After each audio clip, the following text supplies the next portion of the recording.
এই মার মার মার সাইডে সাইডে এই জার মার মার মার এনিমি মার মার মার।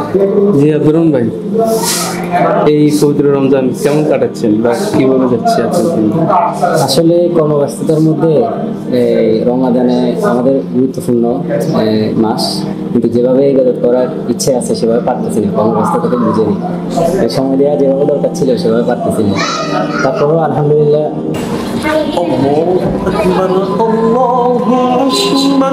আজান হচ্ছে মনে হয়, চলেন নামাজ পড়তে যাই।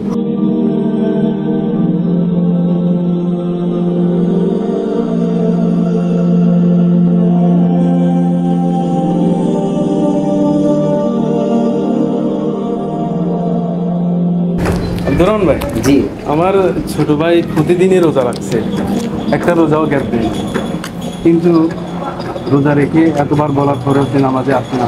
এনিমি মার মার আরো উপরে মার মার সাইডে সাইডে এই বট মার মার। ওই যে দেখছেন বসে বসে সব দিচ্ছে, অথচ নামাজে যাচ্ছে না, রোজা রাখছে। চিন্তার কোনো কারণ নেই, দেখি আমরা একটু বুঝিয়ে চেষ্টা করতে পারবো না। কি চাই এখানে কি করছিস? আসসালামু আলাইকুম ভাইয়া, আসি বসে আছি। সাইন চলো, নামাজের সময় গেছে, আমরা জামাতে নামাজ পড়ি। আপনারা যান, আমি আসতেছি। তুই যাবে না যে সেটা আমি ভালো করেই জানি, দেখছেন আব্দুর ভাই। আপনি কি জানেন আসলে আল্লাহ রাব্বুল আলামিন জামাতের কত গুরুত্বের কথা কোরআনে বলছেন, সেটা কি জানেন? আল্লাহ তাআলা বলতেছেন ওয়ারকাউ মা'আর রাকিঈন, তোমরা রুকুকারীদের সাথে রুকু করো। তার মানে নামাজকে কোথায় পড়তে হবে? জামাতে পড়তে হবে। নামাজের অনেক গুরুত্ব রয়েছে। আল্লাহ তাআলা কোরআনে শুধু 82 বার নামাজের কথাই বলছেন। হাদিসের ভিতরে নবী করিম সাল্লাল্লাহু আলাইহি সাল্লাম বলছেন কি, আপনি অবশ্যই হয়তো জানেন কিন্তু বুঝতেছেন না, মিফতাহুল জান্নাতিস সালাহ, নামাজ বেহেশতের চাবি। আরো বলা হচ্ছে কি, ইন্নাস সালাতা তানহা আনিল ফাহশাই ওয়াল মুনকার। কি বলছে এখানে? বলছে যে ব্যক্তি নামাজ পড়ে সে সকল প্রকার কি অন্যায় এবং খারাপ কাজ থেকে তাকে নামাজ বিরত রাখে। এই উম্মতের জন্য সব কিছু আল্লাহ কি জমিনেই প্রেরণ করছেন, কিন্তু এই নামাজকে আল্লাহ রাব্বুল আলামিন তার হাবিবকে আসমানে নিয়ে লাহ মাহফুজে তিনি কি করছেন?